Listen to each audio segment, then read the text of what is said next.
Good morning, everybody. Thanks very much for joining us here. It's a real pleasure for me to be back in Paris after a little while. So good to see everybody here, meet old friends, and also meet some new ones. So that's fantastic. Thanks very much to Silke and the team here for hosting. You may have missed it, but I was here at sort of 8:10, and there was a fantastic sunrise from outside. So. Just a brief introduction. We're running a series of these events across Europe. So I'm in Frankfurt next week to pick up the view from there, and we'll also be in other places like Warsaw in the new year. And we will write this up as a special feature looking at the outlook in the next issue of Real Asset Insight. And a welcome also to everybody who's joining us for the on-demand version of this. Thanks very much. Just a brief introduction. My name is 𝗥𝗲𝗽𝗶𝗴𝗴𝗏. This is what we'll be doing during the morning. So a quick welcome. We'll also then have a really interesting catch up on the research from Irène here from AEW, and then we've got the expert panel, and that's designed to be interactive. So if you've got questions, it's deliberately relaxed. So if you've got questions, if you've got views, please do share them, and we'll try to get a really interesting view on what's happening in terms of the market, and goodness knows enough has happened in 2023. For those who don't know us, this is Real Asset Media. Insight is the sort of magazine that covers the main markets. We look very much at research. We look at insight and intelligence, more than a focus purely on news. We've also launched Real FDI, Living Retail, and Impact is a title that we launched 3 years ago, which focuses very much on social impact, ESG. I mean, again, it's one of the sort of, what we like to do is work a lot with the industry on collaborative initiatives, and this is one of them.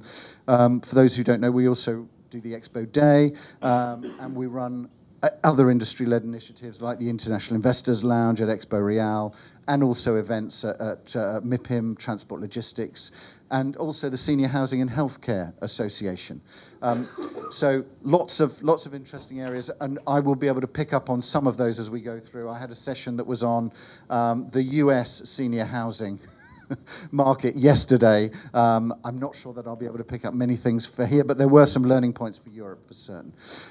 We're going to have a quick introduction as well, being in Paris, from Sevinç from Choose Paris region.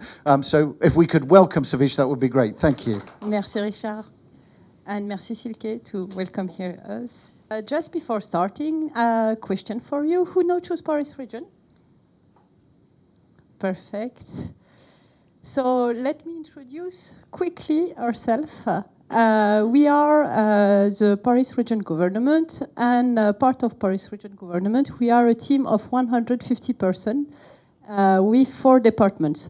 The first one will be Film Paris Region. Film will be very important because with the film industry, we can reach all the international citizens, giving them a good image of Paris Region.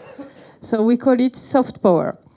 Second, we have a second department called Visit Paris Region, and which will be dedicated to tourists. Again, our goal is to promote the Paris Region territory. And maybe the tourists that will come today or tomorrow or next year might be an investor next year or might be a worker in our territory. So the department where I'm working is Invest. In Paris region, and I will tell you what we are doing next. And the last one will be Work and Live in Paris region, only dedicated to international people and international investor. We explain them what is the law and how they can work and how they can recruit here in our territory, and what will be the social benefits that they can provide to their workers. So, in terms of the department investment, each year we receive approximately 1,000 demands of companies that would like to establish their society here in the territory. Maybe big names for you.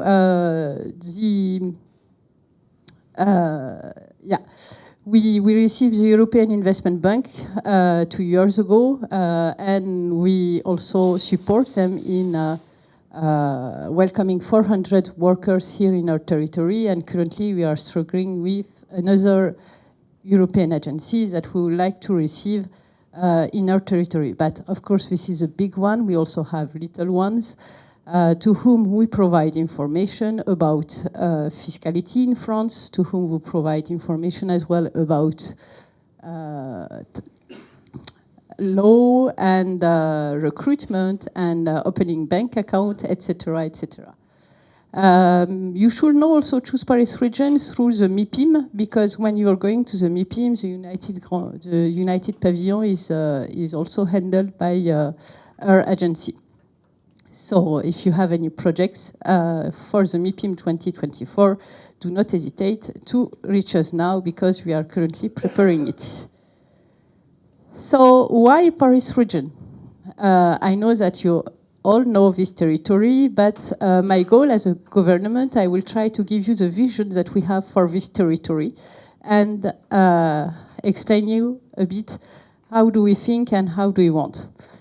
You all know that climate requirements and the objectives to be achieved are defined by the European Union and the national government. So, but often what you forget is that not only professional but also territories are now faced to engage with the ecological transition. So in the Paris region government, we will call it 𝗧𝗿𝗃. In English, it will be master plan of our territory. It's currently work in progress, and it should be voted next summer by the state. So in a nutshell, I will explain you how we work on it and how we design it. So in fact, we have 13 million of inhabitants, and we have each year 50 million of inhabitants that is coming in our territory. Okay? So today we are the most densely populated area in France, and we are facing numerous challenges, such as infrastructure saturation, such as social fractures, as well as deindustrialization, as well, and altogether we have to combine the climate change challenges and promote land use efficiency. I refer to ZAN, which is a national policy, as well as increase the biodiversity. So therefore, designing a city is a political arbitration. The question that we ask ourselves is, what is the living together that we want for tomorrow, for our citizens? And being a capital, we have to consider and to take into account that we need industrialization. We need to keep this industry. So in fact, we don't have the choice. Rising temperature will make it difficult to live in Paris in the next several weeks in the year. And last, the inhabitants themselves want also to live in a sustainable city. They want to be able to walk on the streets, they want to be able to sit in a bench, and all that without noise and pollution. So they want sanitary, they want micromobility, they want a low carbon, and all delivered quickly, of course. So when I say that, I have to say also that we've backed ambitious projects to make this territory greener and promote mobility and circular economy and energy efficiency. And the objective of the government, yes, it's to build the region of the future. So how are we going to make it? How it will be declined? Just wanted to give you 3 aspects of this master plan. Being polycentric, territorial development will be very important for us.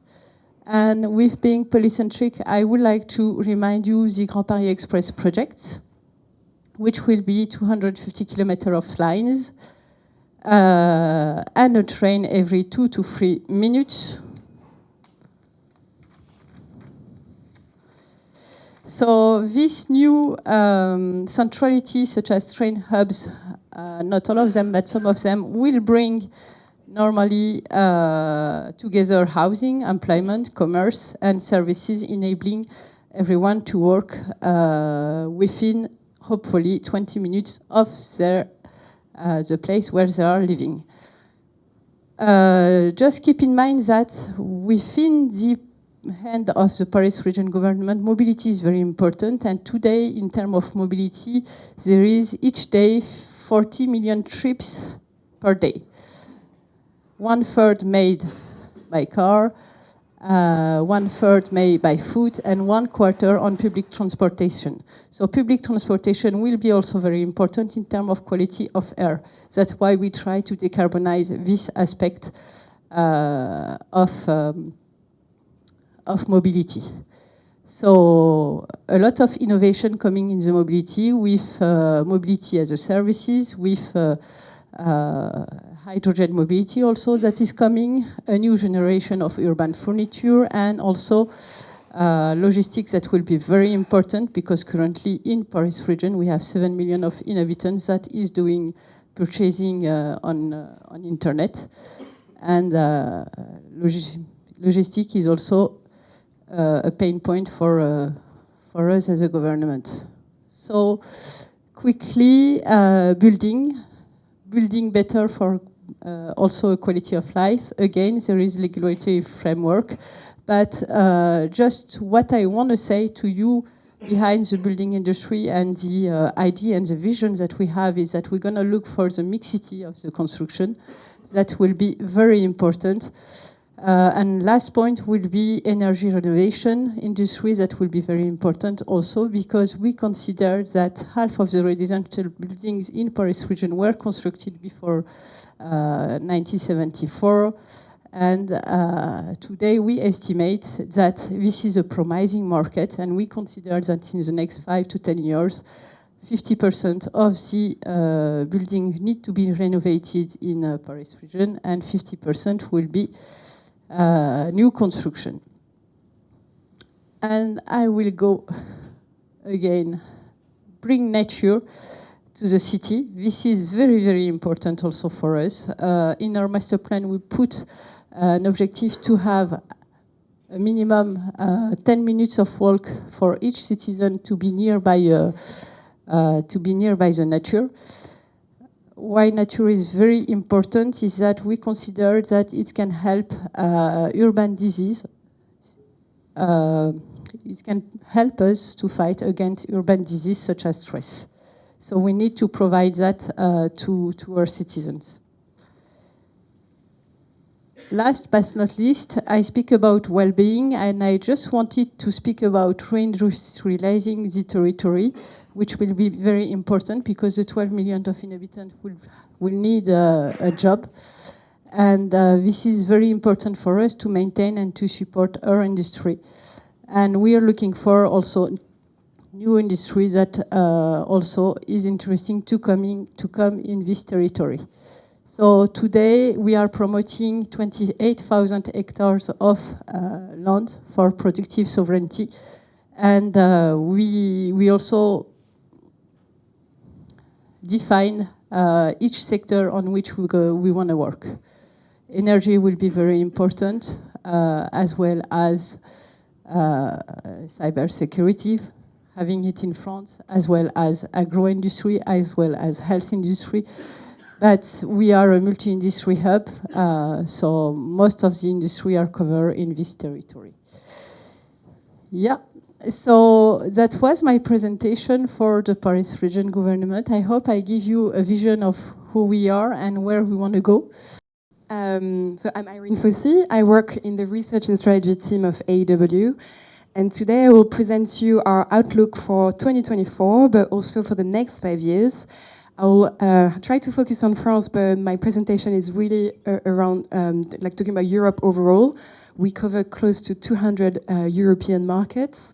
And you will see we have quite an interesting context to talk about as we have entered a new property cycle. So just to set the scene, I will start to talk about property values. You all know that they have adjusted downwards quite a lot, around 20% overall in Europe. So you can see the price index on the left-hand side starting in 2007 for the different property sectors. And so you can see what happened over the past few years with logistics, in like industrial, really experiencing a really incredible growth and also a very quick adjustment. It was the first sectors to adjust to the new interest rates environment. You can see also that the values are starting to stabilize, and it's also the case of the residential sector, while the office sector is still experiencing some value adjustments. So that's something maybe we can talk about during the panel. And when it comes to retail, you can see how this sector is behaving completely differently, with the values adjusting from 2016. Remember when we had a lot of retail bashing in the news? And you can see also the impact of COVID, but you can also see that with the new interest rates environment, the retail values have not moved that much. So maybe there's a bit more to expect there. So that's the current context and why these values have adjusted so much. It's of course because of the drop in liquidity, which was very sudden, maybe more sudden than during the GFC, but we are expecting the volumes for Europe overall to reach 140 billion for 2023 as a whole. So it's still a little bit more than 2009, 2010, but it was a very sudden adjustment. Volumes are down 60% overall in Europe. It's a bit less in France because at the beginning of the year we still had a lot of investments by the French retail funds. But it's still like a very sudden drop in liquidity. We are seeing the big pan-European funds facing redemptions. We are also seeing the French retail funds, their capital raise is also down 50% over a year. And we are, of course, seeing the impact of the lack of the leverage, the lack of demand. Like we talk about the denominator effect later on. So this has a strong impact on liquidity. So just a quick point on the economy, just to set the scene for our property forecasts. The big inputs in our models for property yields is, of course, bond yields from governments. And here we are showing our different scenarios. The current base case is in red. It's not much different from our March base case of this year. And you can see the trajectory. So we think we've reached the peak in government bond yields. And it's much easier to present this slide after the couple of weeks we had with the French government bond yields falling back below 3%. But we have also a downside scenario where the peak will be a bit later on in 2025. And when you look at the GDP growth forecast, which is a key input for our rental growth forecast, you can see that we avoided a recession. We expect modest economic growth going forward, but that's enough to drive our rental growth forecasts. So going back to the investment market, and of course one of the big features was the very strong increase in borrowing costs, which have more than doubled since the end of 2021. So here you see the total borrowing cost for the Eurozone in yellow and for the UK in blue. And I put it next to the prime property yield for the UK and the Eurozone as well. So you can see that in the current context, debt is no longer accretive.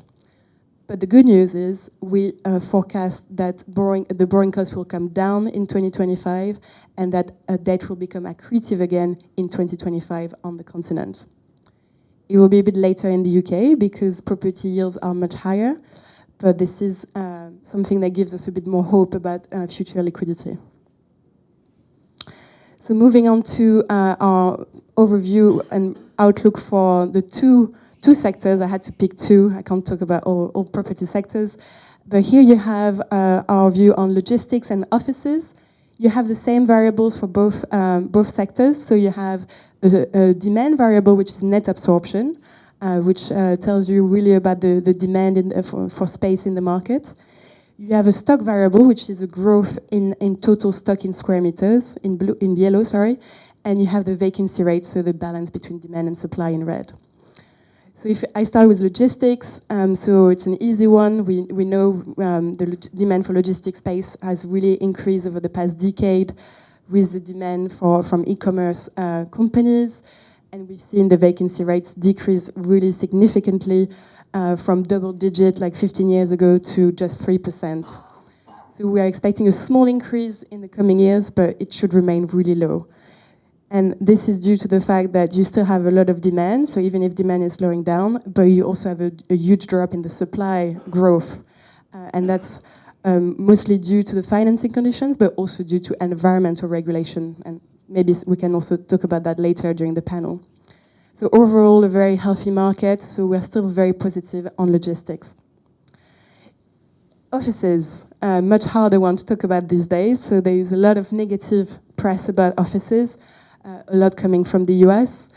So here I think it's quite important to go back to the stats about Europe. So here you see the vacancy rates since 2003 and the current vacancy rate. So we're around 8% in Europe. So if you look at the historic context, it's actually not too bad. But of course, there is a huge uncertainty around future demand. We all know about working from home. We've heard the announcements by the French government a couple of weeks ago that they will reduce the amount of space they occupy by 25%. We've heard about WeWork as well, so we know there is uncertainty. But if we look at the stock growth, we also think that stock growth will be very limited over the next few years. So all the projects already under construction, of course, will be completed, but we think that in the coming years, the number of office development will reduce significantly, especially speculative development. And that will help the market absorb all the space currently available to let. And just to finish off on the office market, so this chart shows you the current vacancy rates in the different European markets across Europe as of today in Q3 2023. And the blue bars represent the mean and the max since 2000.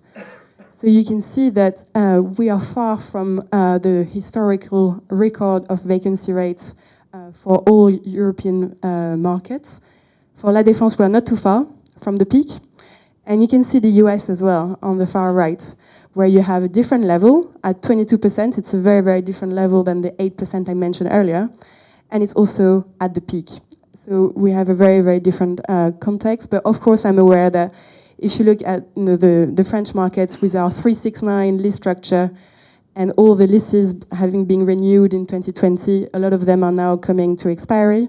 While on most cities in the continent, the lease structure is 5 years leasehold. So we can expect some leases to expire and some companies to continue to consolidate as they need less space with work from home. So which is an ongoing picture that we are monitoring, but that's already the start of the story. You can already also see that the central submarkets, so like the CBDs of all markets, are attracting so much more demand from occupiers because you really need to be centrally located, very accessible by public transport in the current environment. So you see Paris CBD has a very, very low vacancy rate if you compare to the other extreme, which is La Défense. And you can also see that with the London markets, with the West End still having a very low vacancy rate. Moving on to our forecast for rental growth. We are talking here about market rental growth and prime rental growth, so for the very best assets in the very best location. That's something really important to keep in mind, especially when we talk about offices, which is a very, very polarized market between the best submarkets and the more peripheral submarkets. So we cover 196 markets across Europe, and our forecast in our base case scenario in red is to have 2.2% prime rental growth over the next 5 years, so per annum. So it's rather good. It's not much different from our March forecast, and you can see that we expect residential and logistics to outperform, and followed by offices. But again, this is for the very best submarkets and very best assets.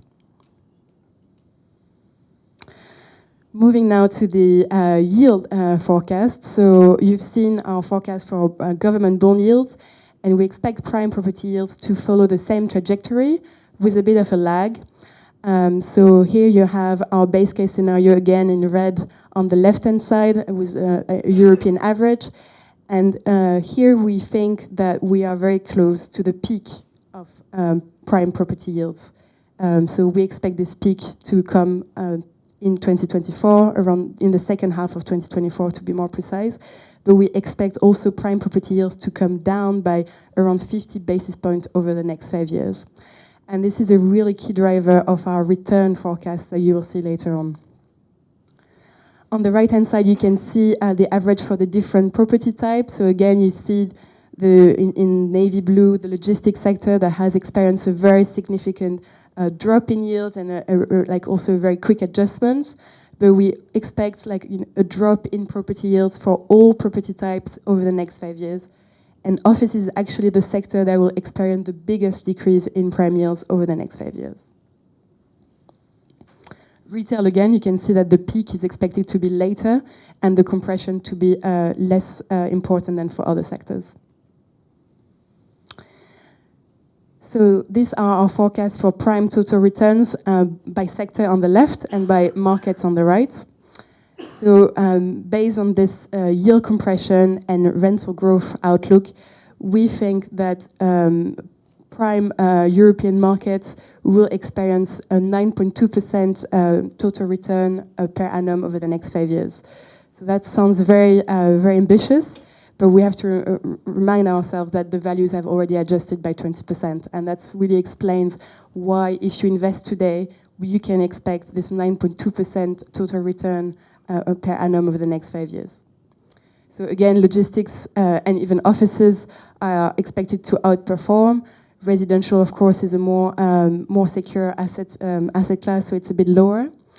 And if you look at the markets, you can see that the UK is expected to outperform. So this is due to the fact that the yields are higher in the UK, and also due to the fact that our coverage includes quite a lot of logistics markets, so it's skewed the numbers a little bit. Then you have Benelux, which is mostly driven by the Netherlands, and France is just below the European average, but not far below, and followed by Germany and Southern Europe. So these are our outlook with our different scenarios. So just trying to answer the question, are we at the end of the tunnel? How much more value adjustments we expect? So I think it's a tough one because we are still expecting some valuation adjustments this month, like for the end of the year, and also in the first half of 2024. But if you look at our forecast and the average capital value decline and growth across our 200 markets, you can see that we experienced most of the decline already in 2022 and 2023. And we can see the light at the end of the tunnel. We expect a rebound mid-2024 when capital growth will turn positive again. And now I'm going to just talk about the denominator effect, because at the beginning of the year, this was a real issue with a lot of investors. We experienced in 2022 a double decrease in bonds and stock markets, which was a very unusual year for institutional investors. And real estate values had not adjusted at the time. They're always lagging other asset classes. And so real estate ended up being over-allocated in multi-asset portfolios. And that's the reason why we had a lot less demand from institutional investors in 2023.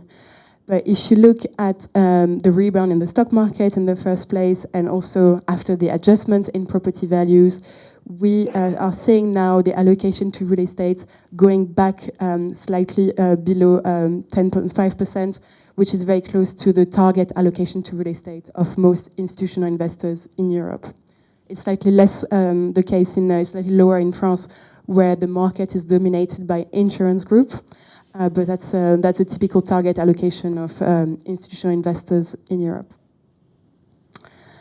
Now I'm going to talk about the debt funding gaps. This is an estimate we have done for a couple of times now, because this is also an important issue with liquidity in the current market. So refinancing will keep us busy in the coming years, especially because now we're reaching the end of the loans that have typically a 5-year maturity, because in 2018, 2019, they were very busy years in terms of investment volumes, and these loans need to be refinanced in the coming years. So we have updated our estimates. So you can see in the table on the left our assumptions. So we have typically increased our refinancing LTV from 50 to 55%. I'll explain the methodology a bit later. And you also have our criteria for the ICR, the debt yield. We cover now the entire European markets, and our estimate is valid for the period 2024, 2025, 2026. So how do we estimate this debt funding gap? So here you have an example on the right for French office transaction. So if you look at all the investment that were done in 2019 to buy French offices, we estimate that at the time, the typical LTV was 60% LTV, if we look at only leverage deals. But you can also see that the capital value has decreased between 2019 and 2024. So the new asset value is in the turquoise bar, the third bar on the chart. But in the current context, where lenders are a lot more cautious, we think that the typical refi LTV is 55% and no longer 60%. So that creates a debt funding gap of 2 billion on the chart in this example. And we run this analysis for all property markets across Europe to get an estimate of the refinancing challenges. And here you can see our results. So we think that around 60% of the loans originated in 2019, 2021 will have refinancing issues. So that doesn't mean that the borrower will default, but that means that you're going to have to re-inject equity or debt that you're going to have to negotiate with your bank. And when you look at the results per country, you can see that Germany is really like the country facing the biggest refinancing gap, followed by the Nordics. France is also slightly higher than the European average. And you can also see that the refinancing challenges are concentrated in the office sector. That's the biggest sector to face these refinancing challenges. A few conclusion points. So, of course, we have a very optimistic outlook while we are still facing valuation adjustments that are always a little bit lagging. But we think that after this repricing of 20%, we are set for a cyclical revival. And this is due to the fact that we are experiencing still like positive economic growth driving rental growth, but also we expect the property yields to come down significantly by 50 basis points over the next 5 years. And that's really driving our return forecasts. So we expect logistics and offices to outperform. When we look at different markets, we think that France will perform overall in line with the European average. And in our risk-adjusted return analysis, it's interesting to see that all markets are considered attractive. They are considered fair value. And it's also the case of the German markets that come out very strong in our relative value analysis. And that's because the spread, the risk spread between government bond yields and property yields in Germany has really increased and is now at a very high level compared to the history. So that's why we're quite positive on Germany, while many people are not. So like it's really top on in our relative value analysis.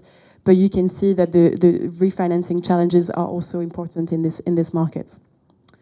And we also seen that the UK is top for returns, but a little bit more challenge on the debt side because it will take a bit more time for debt to become accretive again in this market.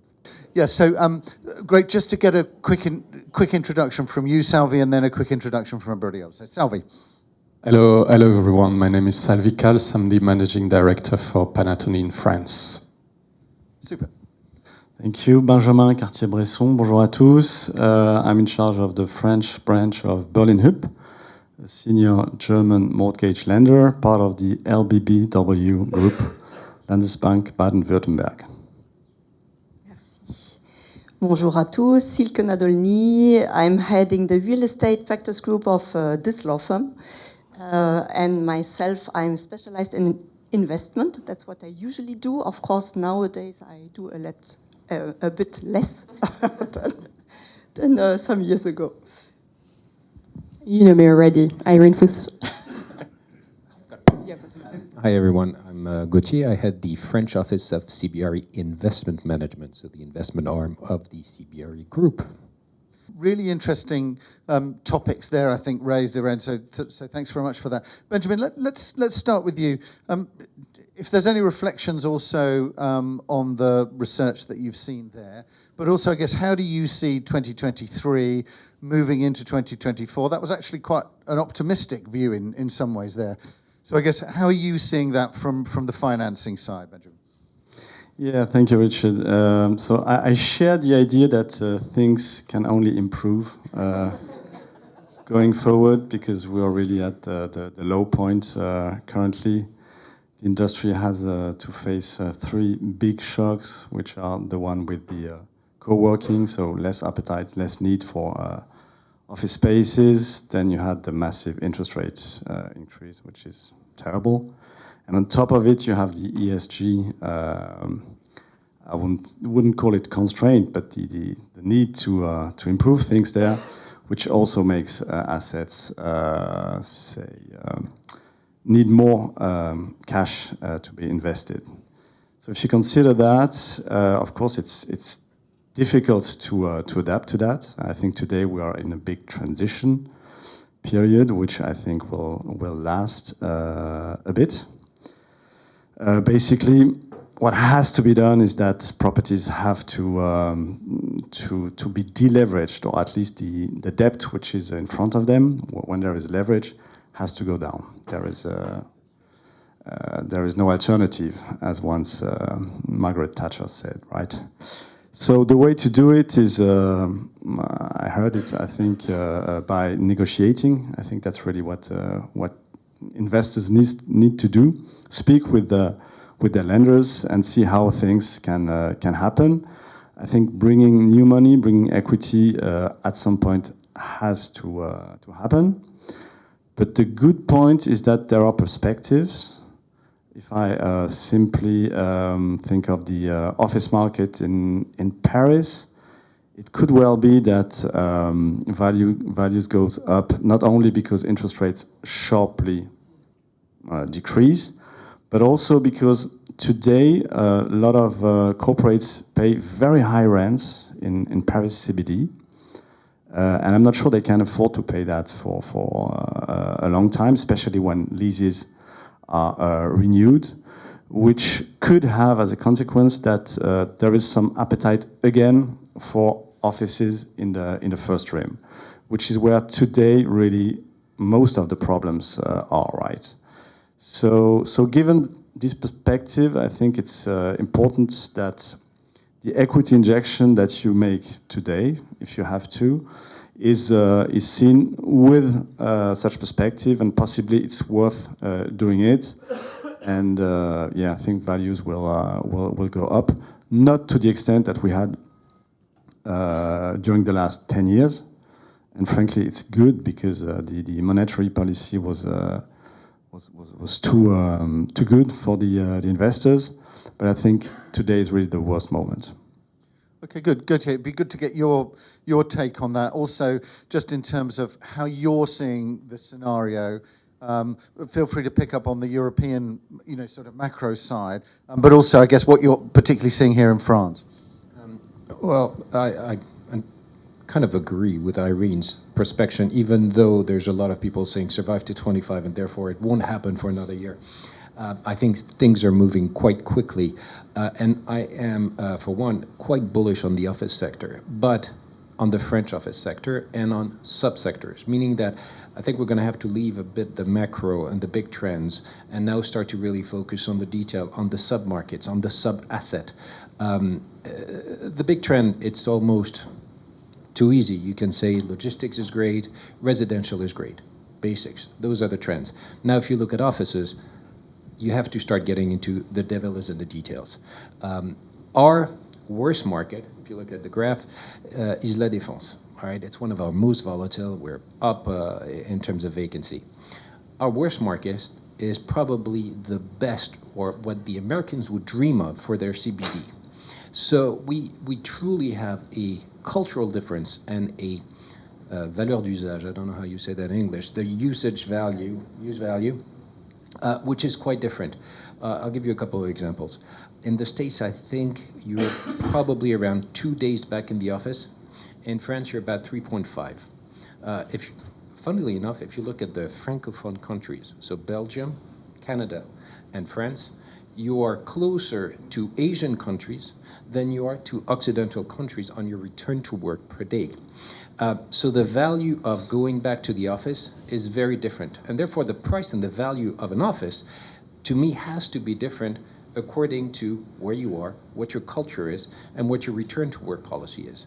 And therefore, if you look now in the details again to the French market, and the French market is the Parisian market, you have a 2% vacancy, 1.8, I think, and you've got a 0.2% for new space. That is very far from a 30%, 40% when you get to SF or to New York CBD. So the macro, I would say, now is dead. Interest rates are back to normal. We now have to focus on what we know as real estate specialists, which is pick your sectors, pick your building, pick your strategy, but on a building per building basis and not on a macro sort of big trend basis. Okay, good. I wanted to pick up a little bit on the capital flows, because the suggestion, in a way, is that if debt is less accretive at the moment, Irène, from your presentation there and from what we've also been hearing across the markets, then therefore equity is obviously going to be an important element going forward. But where is that equity coming from? So are we seeing US capital beginning to look at France? Are we seeing, I mean, certainly I was hearing more about Japanese capital being on the sidelines and looking at Europe whilst I was at Expo Real. So I wonder whether anybody's seeing where this capital is coming from. For the French market, is it going to be mainly French capital? Is it going to be international capital? Does anyone have a view on that? I think it's a good starting point to say that the good thing with the French market is you have a good base of domestic investors, and it provides you the stability that you need, that you don't have in smaller, maybe more Eastern or Central European markets where capital can go away very quickly and then liquidity dries up. So that's a first point. Then we have, at the moment, French institutions with equity-only investors that are doing really good deals in the current market, but there are not many of them.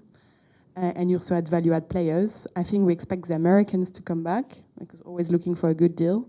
But maybe you can add to that. But that's, I think, to remind people that we have a very strong local base of both institutional and domestic investors.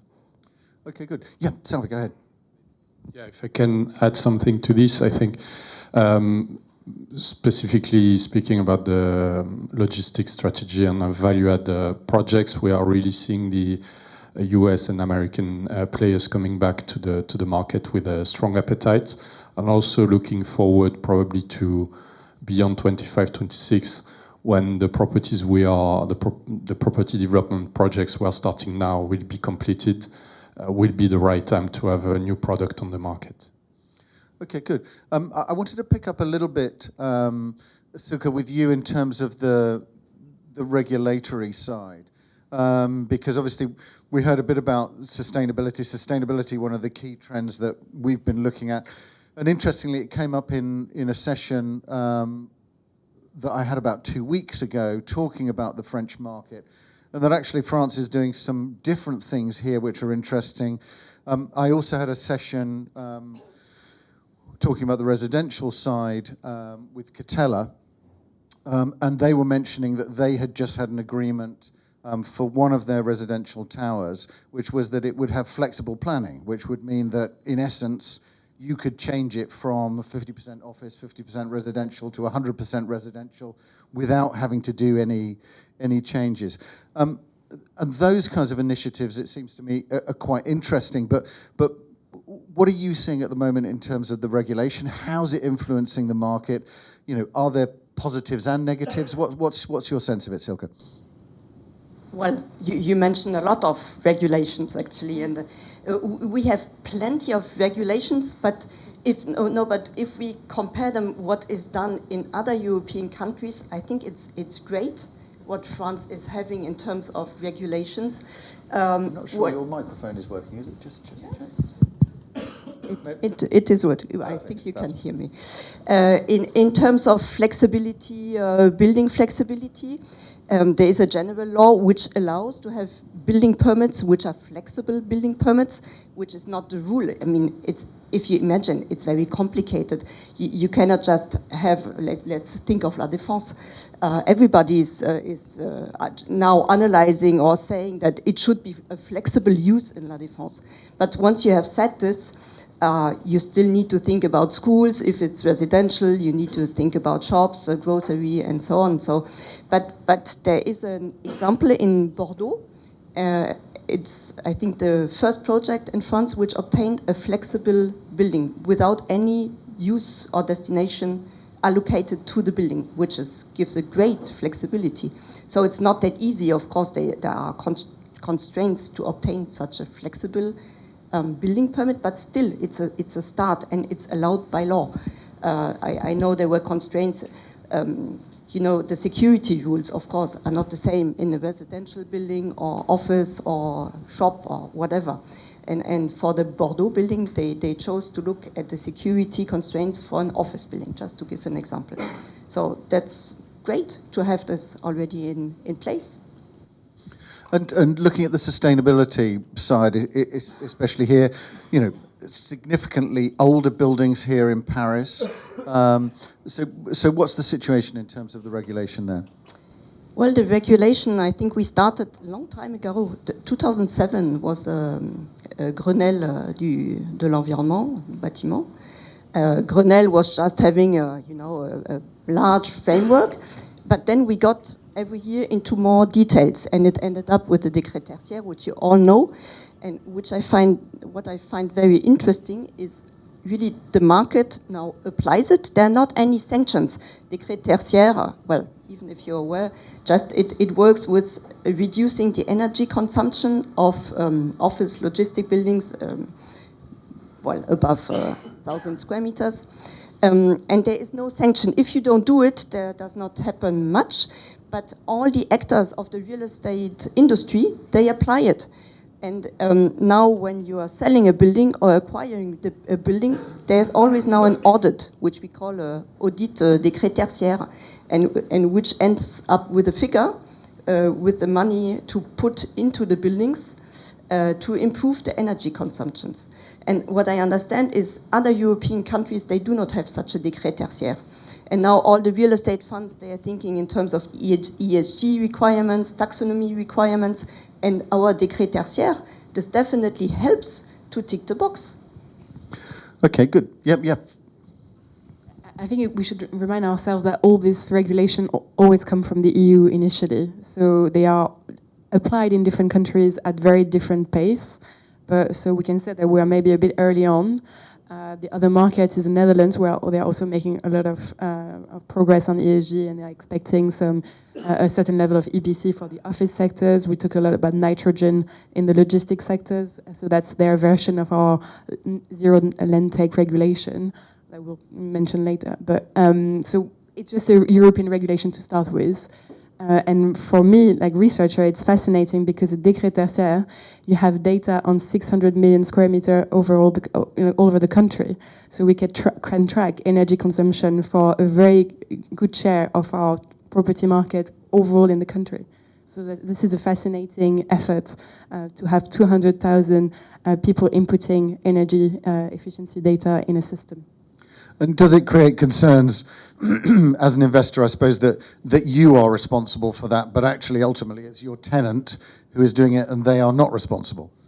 You've got really two issues. I say on the regulatory, we went probably a bit too far versus other countries for the simple reason that we have one of the most decarbonated energy source out of all European countries.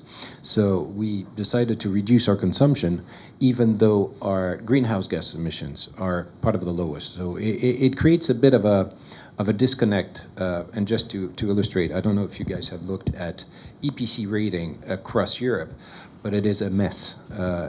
If you're like at 150 kilowatt hours per square meter, I think you can go from the letter B to the letter E and even A, I think, in one country. So that's 5 different letters for the same consumption, which actually is not the same consumption, because one country is going to use primary energy, one is going to use, like the Netherlands, only fossil energy.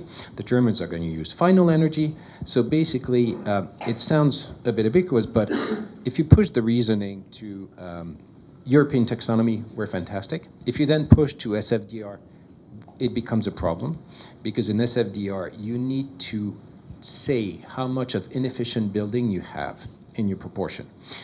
An inefficient building for France is going to be, for presumably everyone, is going to be C or below.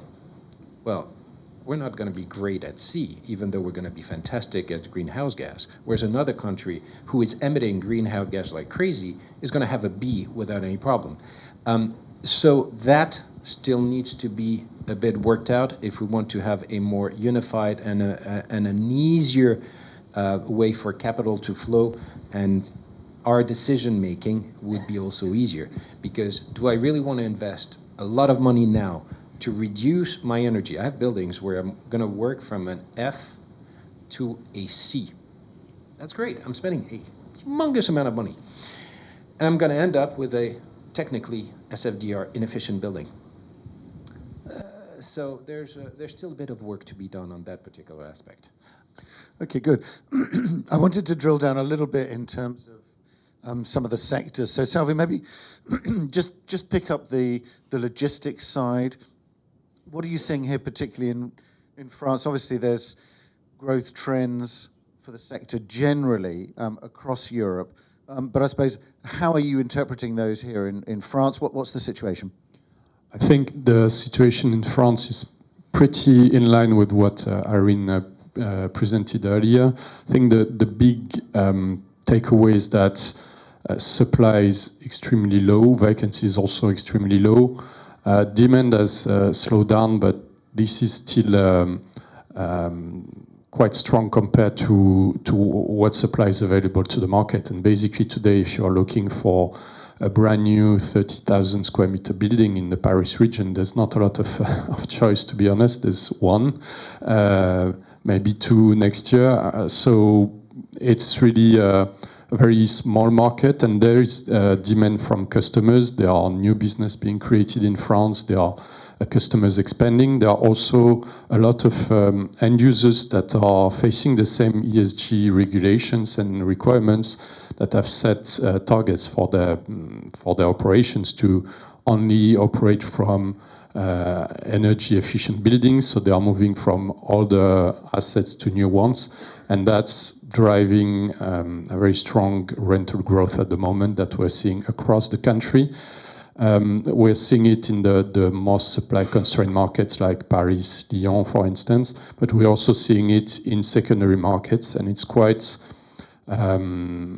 interesting to see that rents that were around 40 to 45 euros for 20 or 25 years have now shifted up to above 50 euros and even 60 euros in some markets where you wouldn't have imagined, and I wouldn't have bet that level of rent would have been achieved. So it's a very different market today than it used to be a few years ago, but very strong prospects for the future. One of the challenges we are facing, and it's again related to ESG constraints, is that a lot of stock was built around the turn of the 20th century. So it's 25 years old now. It's probably will need to be replaced within the 10 or 15 years to match those new ESG guidelines. And there is no land available because we are also restricting the rezoning of land from agricultural to urban uses, which creates a big conundrum in a sense, because we need to replace that older stuff with new product. We cannot really do it on greenfield land, so we need to do it on brownfield land, for which everybody is fighting for, because that's the only way to develop new buildings in France. So we need to find a way. At Panattoni, we have developed a lot of properties on brownfield side, but the shrink of available brownfield is, or the pool of available brownfield is shrinking every day. So we need to find the right way of dealing with this going forward. So this suggests we're still going to have for quite some time constrained supply in terms of logistics here, and therefore, I guess rental is going to continue increasing in that area. That's our base assumption, yes. Okay, good. I wanted to pick up with you, Benjamin, if I can, just the debt gap that Irène was mentioning. And how easy is it at the moment? I mean, so for example, there was the whole extend and pretend element before about financing, but regulation has changed. How easy is it to do that? Is it something that the banks would want to do anyway? What's I guess the position from your take as Berlin HIP? Yeah, that's really a hot topic, Richard, and it's good that you mentioned that.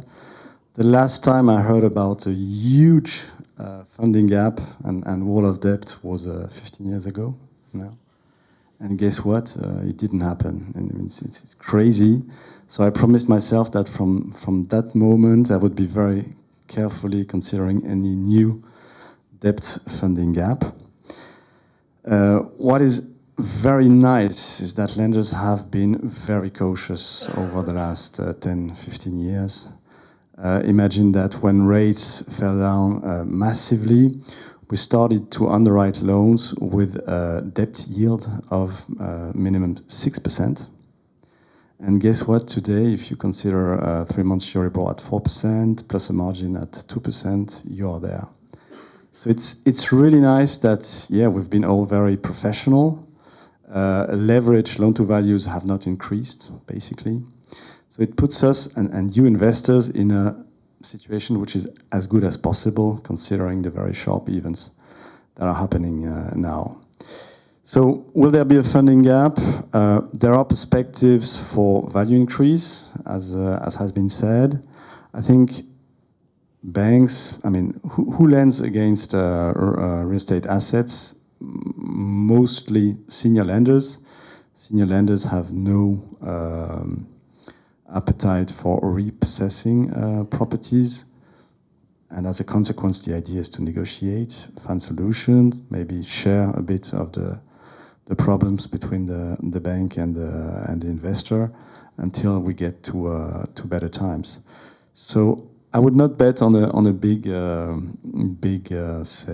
crisis provoked by banks due to loan terminations. Having said that, of course, you cannot ignore that we lenders have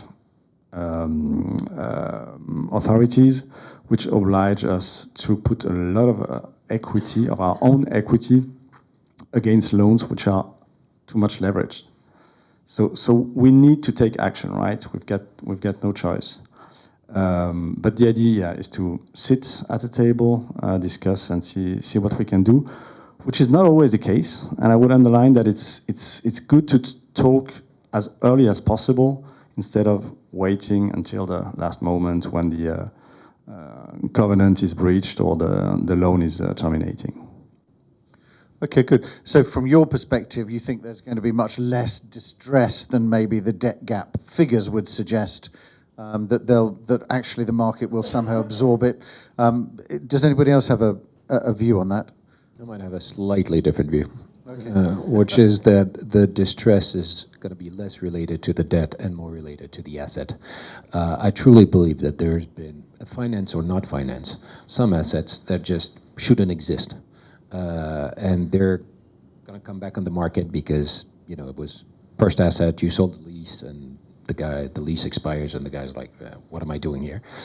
Some assets were financed, some were not.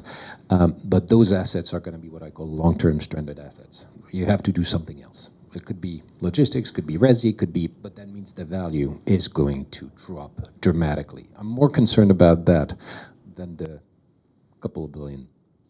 Okay, so more really focused around the stranding of assets rather than the financing side. Okay, interesting. And Silke, are you seeing more, I suppose, more distressed situations coming forward, or do you see that as more something for 2025? It's going to be here at all, or what's the situation? Are you beginning to see any? Are you ramping up your team? Well, as a start, no one calls it distressed, as you. What we do see is restructuring files, of course, coming, and people do negotiate. That's what we see, and maybe more coming indeed for 2025 for more serious situations. We also see some tenants filing for bankruptcy. This happens, and of course needs to be taken into consideration also in terms of debt lending. Okay, good. And just in general, it'd be interesting to get a sense of the room, maybe. Who sees things improving in 2024? We can all do this, actually. Who sees it improving in 2024? Arms, okay, 2024. Yeah. Who sees it improving in 2025? Okay, all right, so somewhere between 20, that's almost evenly split, just about, I think, but slightly more positive on the panel, interestingly, so that's good. So we should see an improvement in 2024 and definitely in 2025, by the sounds of it. Not everybody raised their hand, so okay. Maybe some are not believing in improvement at all. Was somebody for 2026? No, okay, all right. We're all vaguely positive on that side. I just wanted to pick up a little bit on since we're in Paris, Grand Paris, the Olympic Games, which we've been talking about for some time, is actually now going to be here. Is that going to have any influence on the market at all? Has it already had any influence? What's the situation? Just quickly, I think the biggest winner is high street retail. We're on the Champs-Élysées. I think if you've seen all the projects, all the new tenants, the luxury tenants, and how much money they've invested in their shops, in their flagships, it's incredible how much money they spend on fit out on the Champs-Élysées and around, I mean, in central Paris overall. So I think that's the biggest winner, okay, from my perspective. We saw a lot of new hotels coming up and still working on opening up for the Olympics. We are signing, it's a very stressful situation because it needs to be signed now in order to get the hotels ready for the Olympics. Okay, so I guess the time pressure is now on for all of those aspects. And interestingly then, does that mean we're seeing more of a revival in retail, Gautier? I mean, I know that CBRE Investment Managers has quite a big retail portfolio, and there's obviously been a negative view for some time, but actually over the past year, I've had more people talking to me about retail than have talked to me about retail for the past 5 years, but before that, and even people beginning to think about new funds. So are we at a turning point, do you think, with retail? I'm not sure we're at a new fund level, but the prices have become, I would say, almost too good to be true to some extent, and therefore there's been less of a revival and more of a, okay, the retail is not dead. I mean, we're probably going to have the same story with office is not dead a couple of years from now, or mid-24. But retail was a bit slower because there were changes in many different factors, internet, COVID, etc. So it went through one of the biggest crises. However, if you think about it, after one of the biggest crises is still alive and well, people are also discovering that retail or real estate in general is not just a financial asset, but has a usage value and has a true financial value. Champs-Élysées is the best example. You've had a billion deal here, which was a 600 million deal a year ago. You've had 850 on Montaigne. You've had 650 on Castiglione. I mean, right now, retail, which was presumably dead, is the largest, most liquid, and most valuable category, bar none. I mean, it has exploded everything. All the big deals, there's so little deals above 100 million. I've just counted 4 in high street retail. And you've got a couple of shopping centers that have traded. Paris Nord has traded at, frankly, a price that is almost too good to be true. I think it's a fantastic deal.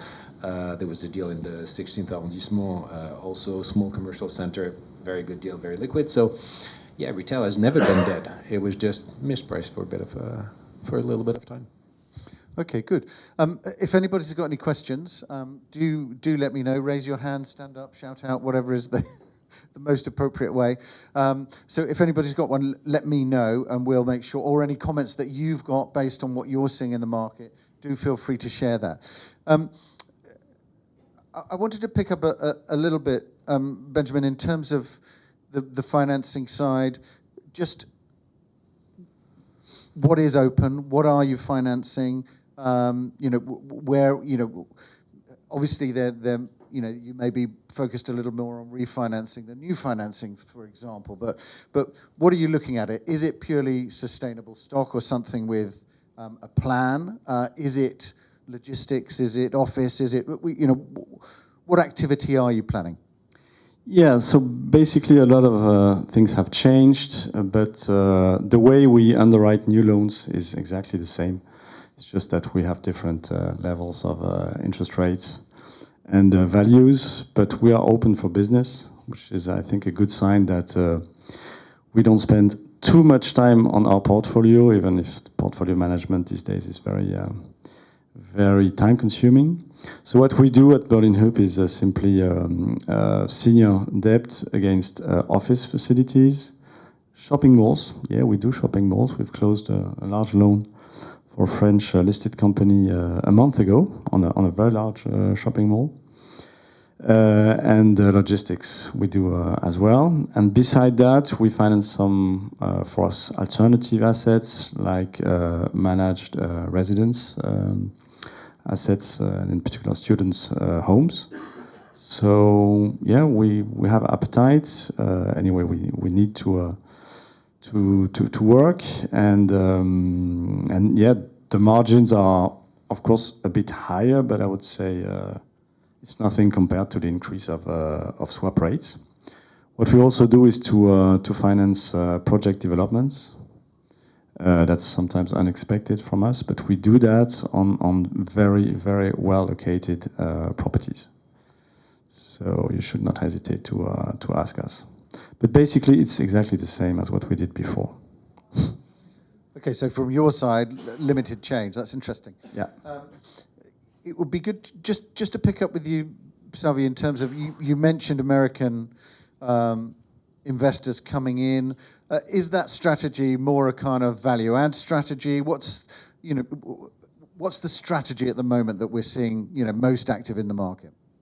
That's definitely the one we're seeing at Panattoni, but that's also what we're doing most of the time. So I'm not sure that's the right sample for confirming this, but yeah, I think the analysis, the one Irène presented earlier, we are probably close to the bottom of the market. There are good growth prospects going forward for the. Sorry. Yeah. Sorry. So there are good prospects for the market going forward, and we are, given the time it takes to produce new buildings, we need to invest now. There is some land available, there are projects available to tap into this future growth we are seeing, because competition between equity players is probably reduced at the moment. There are a lot of players that are sitting on the sidelines or that are facing a denominator issues. So the ones that have dry powder available are really, firing up on all pistons now, and they really want to tap in this potential. And I think within Europe, France, the Netherlands, Germany, maybe the UK to a certain extent, but with different challenges, are really the markets that are the most attractive for those investors. Okay, good. I wanted to pick up a little bit on some of the more alternative assets, which we mentioned a little bit, but growing focus certainly from some of the feedback that we've been seeing in the market around data centers, around obviously senior living, different views of that, to some degree healthcare, but also crossing over into more of the real asset side, the infrastructure side, with big focus on solar farms and those kinds of elements. So it'd be interesting just to get a perspective on some of those more alternative asset classes. What's the situation here? Is that a growing investable sector, if you like, here? Does anyone have a view? I think to start with, I think we need to remind ourselves that the typical real estate portfolios of French institutional investors is heavily skewed towards offices. And so it's around 55% of their total portfolio. So I think we expect this to come down in the coming years. And so you need to find alternative asset classes. And it's the biggest one, especially in the French market. Offices are very dominant. So it's not going to be easy, but yes, we are saying, we've seen already like a rise of niche asset classes, niche. Now they are becoming much more institutional. They have matured. The operators sometimes have matured too. Sometimes they are consolidating, but we are still seeing a lot of demand for operational residential. We see a lot of demand for data centers. It will be interesting to see this, this investable universe grow, because in Europe we're still far behind the US, typically, in terms of the size of the investable universe. We have invested in both student housing and senior housing. We have looked at data centers. It's a class that's not really unified. You don't have a typical product, and over the long term, who knows? I mean, between technological project and your CO2 emissions, I mean, it's going to be a disaster. So it's a bit complicated, shall we say? On the resi side, the thing is, we like it, but the yields are quite low. On the senior side, you really depend on the operator, and you have a sort of reputational risk because, well, you've seen it recently. It doesn't always work as advertised. So that's why it's probably our lowest class. Student has been doing great, but we were more in the development and operating it with a partner, almost like a managed contract in hotels. But the issue is size. Student housing on a large scale is not really done. There are only a few players are now starting to do more than the 100, 200 rooms, but 1,000 rooms. The other thing is there used to be a competitive advantage for private investor to buy a single room. So a lot of the sales were done retail, and once it's in retail and you're selling little rooms to each individual investor, the product is dead. I mean, there's no way. I'm not going to buy 100 individual rooms to recreate the volume. So it's there, but I don't know how much of a large size it can become. Because then you also run into planning issues, and we're all fighting for the same square meters, and those were not the ones that are either favored by the mayors, the various mairies, or are competitive versus other type of probably more tax bringing in schemes, shall we say. Okay, good. I wanted to just pick up very quickly one last point, which is we've talked a lot broadly about the Paris market here, but what about the regional markets? Because there's a bigger focus. We've mentioned logistics and anything around living being the kind of dominant factors, which should suggest in a way that investment capital is going to be flowing into some of those regional cities, those regional areas, because of those two asset classes. I don't know whether anybody has a take on that. I mean, does it make those regional cities more attractive now?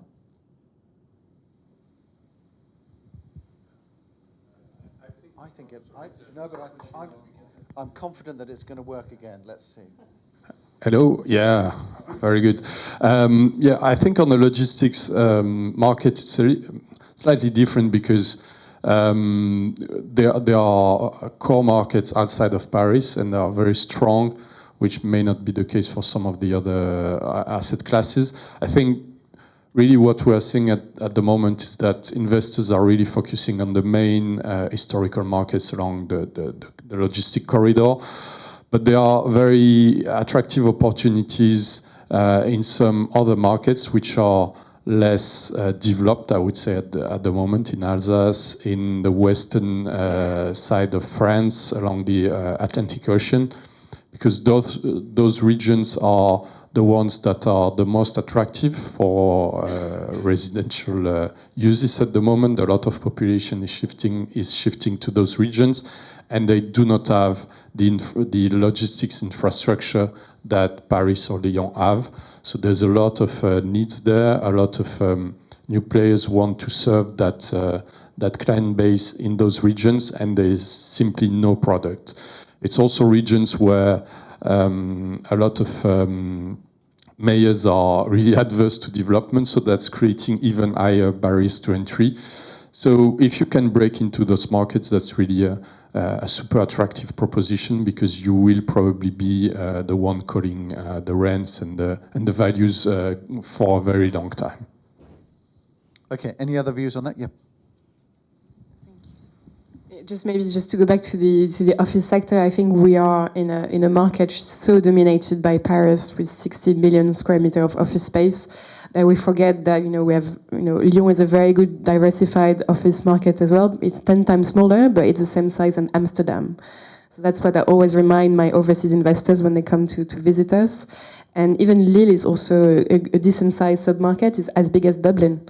So it's always good to remind ourselves the stats, because Paris is so much bigger that we forget about the smaller regional ones. No, I think that's a really interesting point. And final one for me, because I want to make sure that there's time for coffee and networking afterwards as well, is we can all talk about where the challenges are in the market, but let's focus a little bit on the opportunities.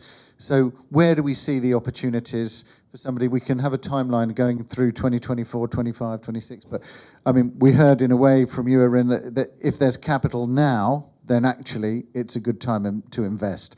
So where should we be investing? Where do we see the opportunities? I'm going to start with you, Salvi, and then work our way down. I've got to guess that it might be logistics, but you can... No, yes, I mean, it's going to be logistics, but I want to point out that also light industrial space is a product type that we are really focused on, and we have a very strong investment thesis about it. It's more urban. It's targeting a lot of companies that are being pushed out of the most central location from where they are operating because of the city growing. And that's really also product type that is becoming institutional. So I think there's a very, very attractive prospect for this type of product going forward.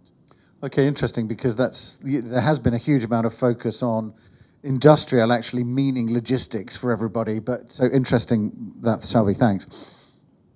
If I were to invest, I would simply do a very classic office investment in Paris CBD or first rim, possibly on an asset which is not green now, because the discount will be even bigger.